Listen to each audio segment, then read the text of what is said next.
You are listening to Boise Fire Mission Strong podcast, where we share stories from the field, public safety knowledge, and give an inside look into the Boise Fire Department.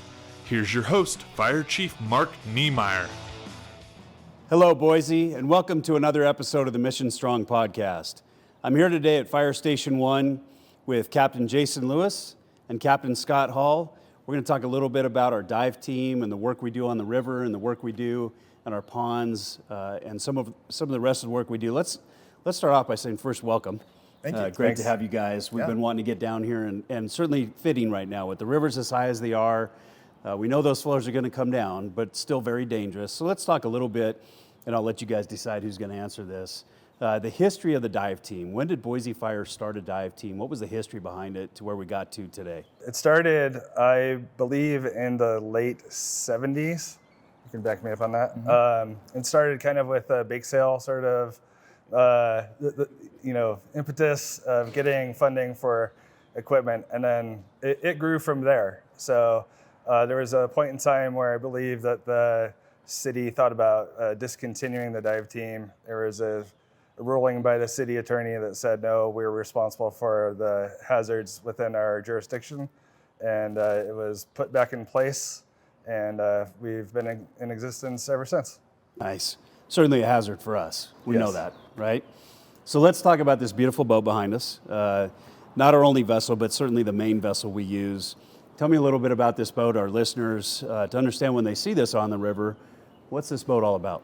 Having been integral into the purchasing of the boat, you should probably give a history of how we landed on this style. Okay, sure, yeah. So the previous iterations started off with the Zodiac type boats.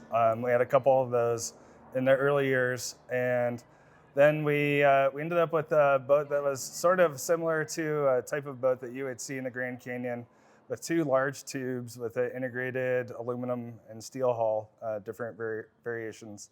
They had jets on them. That was the first two jet boats, Marty Sam 1, Marty Sam 2.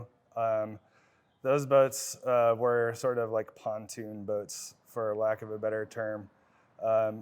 Those boats required a lot of skill to maneuver.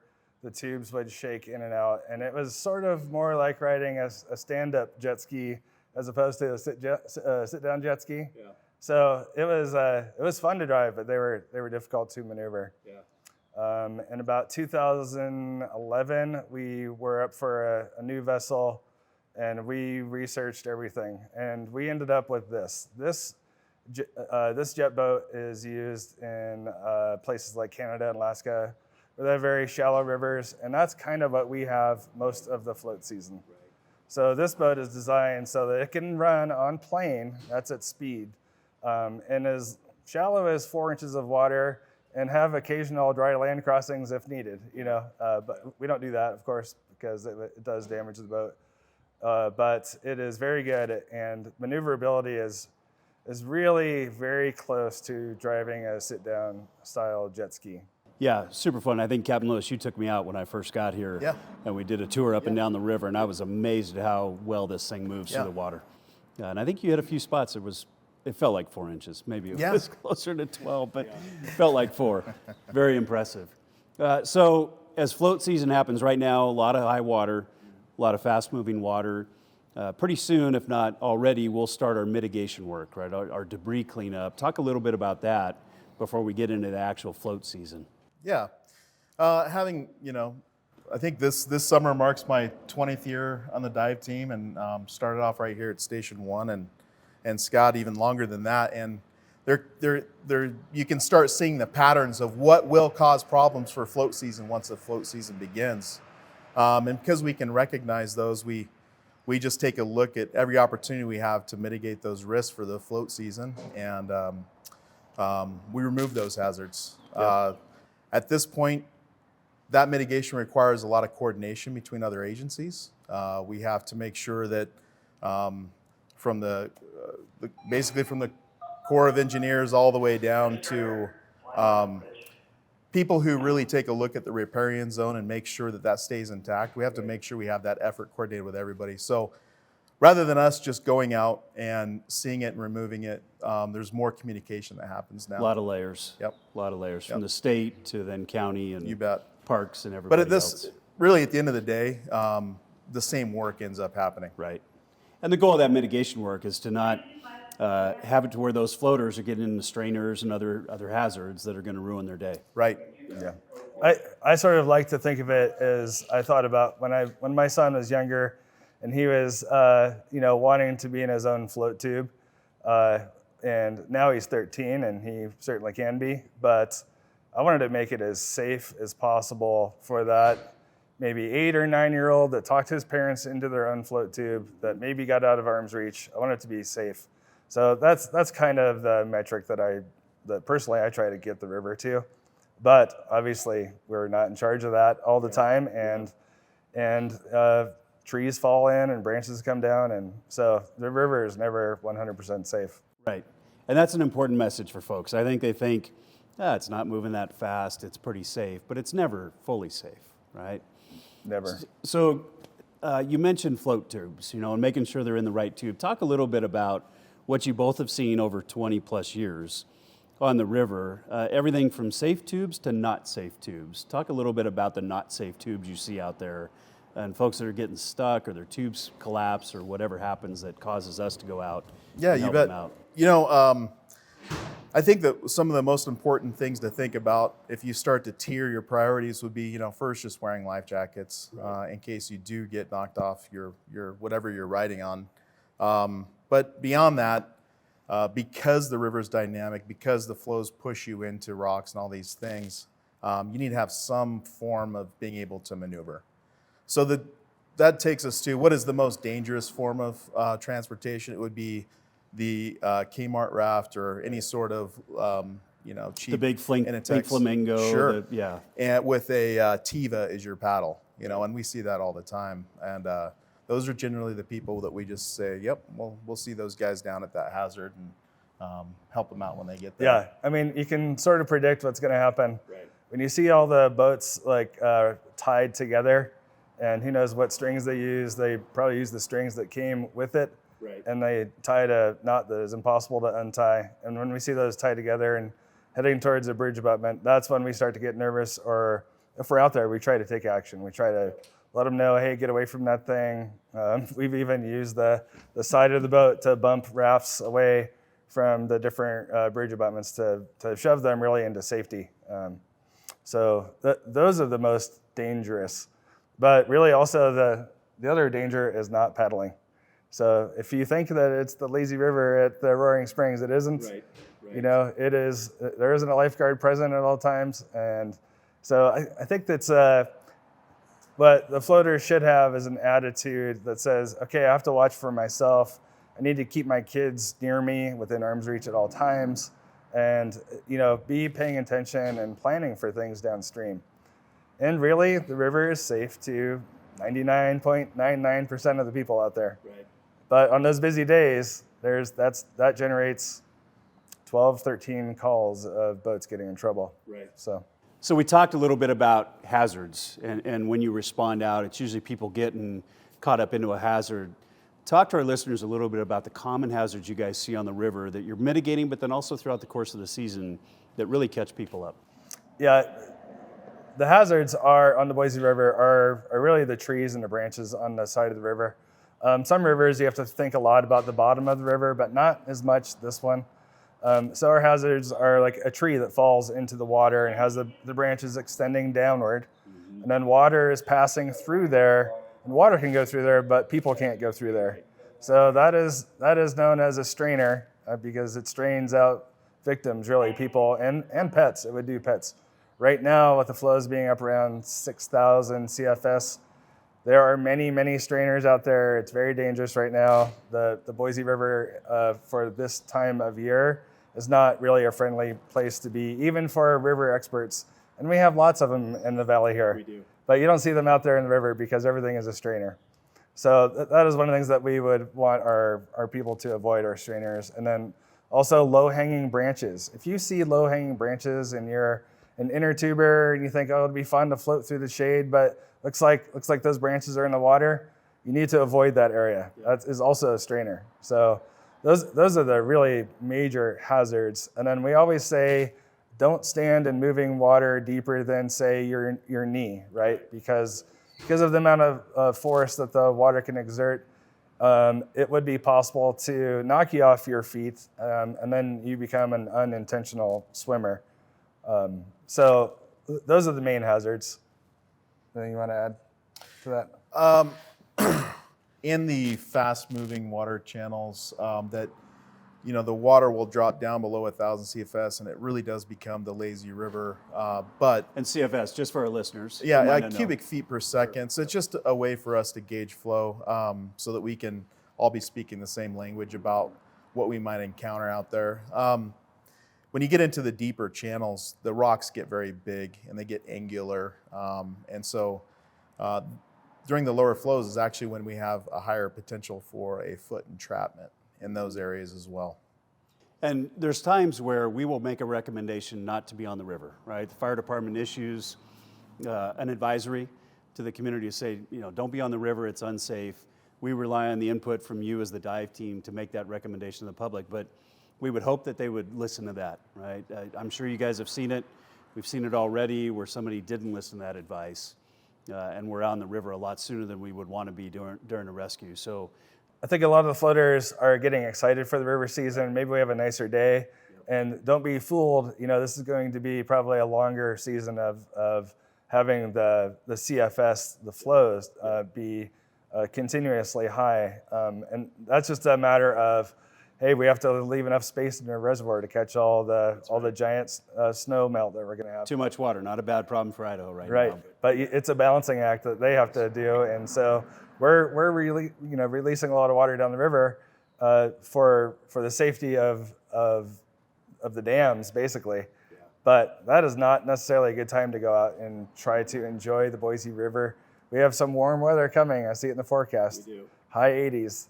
It is not a time to get out on the river this year because the flow is still at 6,000 CFS and everything is potentially a strainer out there. Right. So, and then the cold water just can sap your energy. Yeah. If you're not wearing a life jacket, if you're not properly attired, if you don't know what to look for, basically if you're not a river expert, you shouldn't be out there. So just to wrap up our cautions, wear a life jacket all the time. Get in an inner tube that's safe. Avoid maybe the Walmart pink flamingos. We know those aren't safe. Don't tie your tubes together. Do a handhold to keep your tubes together. And then just enjoy yourself, but stay away from the low-hanging branches. Stay away from the strainers, and we help identify those, especially in the app that we're talking about. And don't drink too much on the river, right? We see that as well. Temperatures get hot. People want to take out their beer and their White Claws and everything else. Stay away from that and just go enjoy yourself. Have a good float season. Yeah, well said. We also have a really cool new app coming out that I think it's been built by one of our Boise Fire employees with obviously your inputs into what makes sense to where they can get real-time hazard mitigation notices, all of that. That's something we'll be launching. You both have been a part of that and that development. So first, thank you for your work. I think this is going to be one of a kind app. I haven't seen one out there in any city like ours yet, so we'll see how that plays out. But real time where you can track where you're at on the river and what's coming up ahead and the dangers that might be ahead. So thank you for your work. You've seen it. You've both seen it. What do you think of it? I think it's going to be a very useful tool to let people know that haven't maybe floated the river or that haven't really educated themselves. Maybe they floated it many times, but really haven't really put the effort into learning about, hey, what's coming up next? Right. So I think that's going to help. Knowing your location and being able to report a location for a 911 call, that's going to really help us out because getting out there and looking for people on the river on a busy day is very challenging. We're having to navigate all those people on the river with this jet boat, and that is a pretty big challenge. So I think it's going to be very beneficial for that. We'll see how the alerting goes, how much use it gets as far as people actually updating themselves like to the minute, let's say, so they can see if, gee, I heard sirens, maybe there's a hazard or something ahead. And we'll see how efficiently we can incorporate that into our routine out there as well. We'll see. It'll be fun to launch it, and we'll see how it goes this year. So beyond the river, we focused on the river because right now we're in that season. It's a lot of what we do, but it's not just the river you go on, right? As far as rescues go, training. Cap, talk to me a little bit about the training you all go through every year, annual basis, and it's not just once a year; it's several times a year to stay proficient in a pretty high dangerous environment. And an environment in which time matters, So I'd say that we focus on some really core competencies every year. And those really are just to make sure that during each season, the type of gear we use, we're all up to date and ready to go for those seasonal changes. On top of that, we practice in varying environments, as well as try to put ourselves in situations where we've encountered calls in the past. So say, maybe our bread and butter sweep pattern doesn't work very well, so we'll kind of pivot and make sure that we apply parallel searches because of terrain or vegetation. So trying to stay up to date and make sure we all go through a number of different iterations of dive training because each call can be a little bit different. For sure. And it's not just, summertime's easy to focus on. You all still respond to wintertime water accidents, right? Maybe talk a little bit about what you see in the wintertime that you're responding to outside of summer and ponds and floaters and all that. Yeah, we train for ice diving, up to the point of ice diving rescue. We talk about that a lot for the general public, but it's also to be back support for our own first responders and firefighters, that they know that we're coming and we're not necessarily close to the location right where the call is. We could be in West Boise, so we could have a 25 minute response time to that. But they know that they can take some risk. They have really good equipment now. In the past, 10 years or so, we've gone to the Ice Mustang suits on every apparatus, every fire engine, every truck in the city. And so everybody has that one piece of equipment and a rope to go affect like a surface ice rescue. Yep. So that's one of our disciplines. The surface ice rescue itself is a discipline.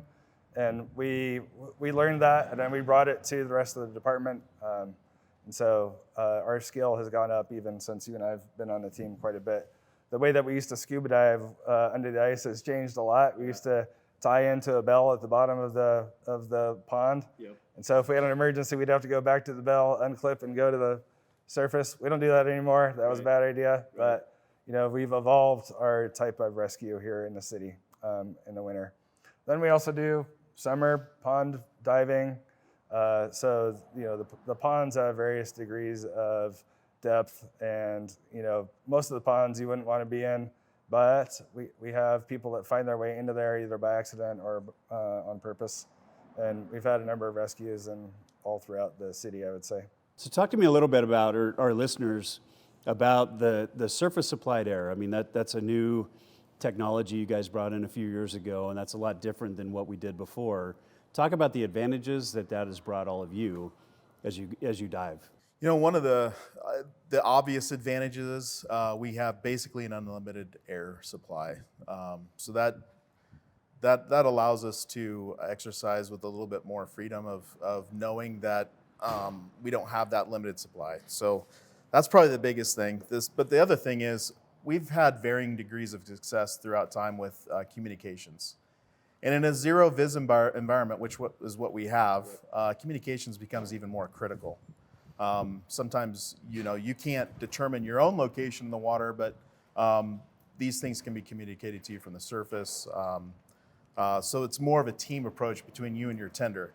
There's only so much communication that can occur through rope signals. So having that hard line, which is all integrated into the air supply, is a huge benefit for us. Yeah, pretty big deal. Yeah, it's a very strong tether that's basically unbreakable. And even though, as Jason was saying, we could communicate with line pull signals, and that is our backup plan if we lose comm for some reason. It's nice from the captain's perspective of knowing that diver is out there and he's tied in, and we can pull him or her back if we need to, and we have had to in the past. Which is a good thing. Yeah. Really high risk. Gordon, Gordon Graham says it best, low frequency, high risk. That's exactly what we're talking about here with diving. It doesn't happen every day, but when it does, it's a high risk situation. Absolutely. Yeah. Well, you're at one of the busiest houses in our city, right? Station 1 here. You both have been captains here for a while. You not only have dive, you have rescue. We have motorcycles behind us that you take up into the foothills, along with the engine and daily responses. So how do you all balance staying proficient at these things, right? The dive is a hugely critical, important part of what we do, but you also have your engine work, your EMS work, the rescue work. How do you balance all that and make sure you stay proficient?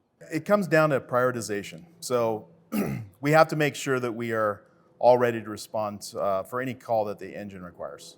There's a baseline of training that we all have to adhere to, and we have to strategically train for those incidents when we can. So that generally becomes seasonal. We spend a lot more time in the winter training for our fire responses, and we end up spending the spring prepping for wildfire responses, getting ready for the brush season, taking the brush rig out, doing our progressive lays, all those things, and really making sure that we're prioritizing the dive response.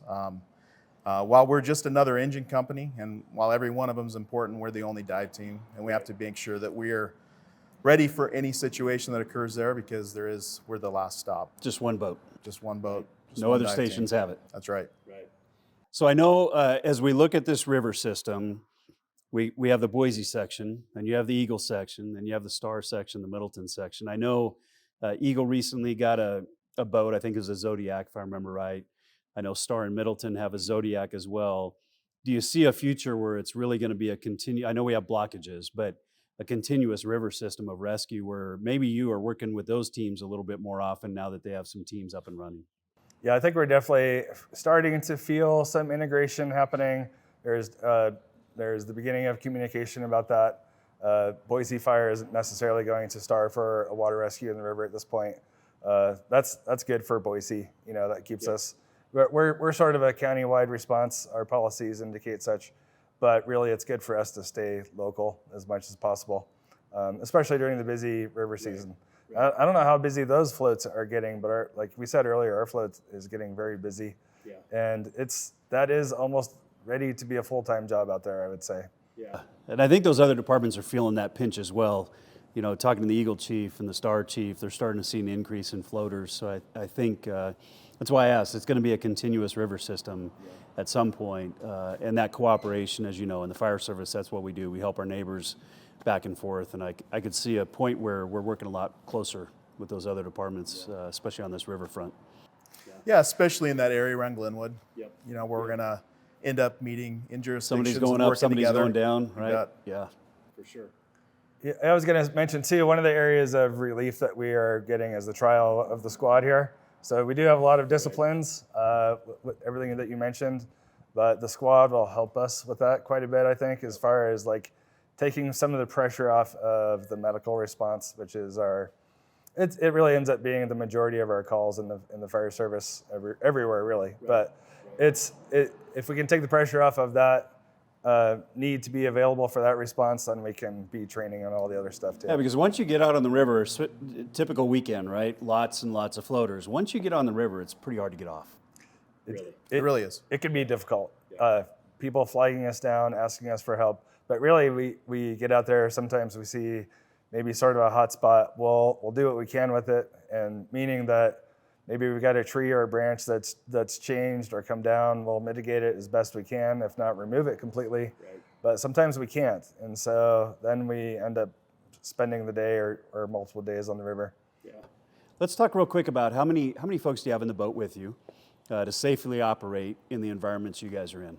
On the river, we can operate still effectively with 4. I don't like to load it up with much more than 4. Well, I say that, but it's really dependent upon flows. Everything depends upon flows. But as far as maneuverability, turning in our normal float season of, let's say, 1,500 CFS, 4 ends up being a pretty good number to stay under. Yeah. And so really what that says is, the 3 of us get on the boat, and then we can allow for 1 more. Right. If we end up shuttling people, which we have after they have some sort of accident, then we'll just maybe 2 of us rescuers will be at two people. So. Yep. Yeah, and you can say, okay, I could shuttle from this point to that bank, and I don't need to be on plane or be driving fast necessarily, or sometimes you do. And so you have to take that into account when you're loading victims onto the boat. Of course, if it's dire, they're all going to come onto the boat, and we're going to figure it out. Right. But that haven't had a terrible situation with that yet. So. Well, let's hope we don't have one Yeah. in the future. Yeah. What else do you want our listeners and our community to know about the dive team? Anything we haven't covered that you want the community to know about the dive team? Yeah, I think there's one thing, and that's just expect us to see us out on the river. Know that we're there for your safety.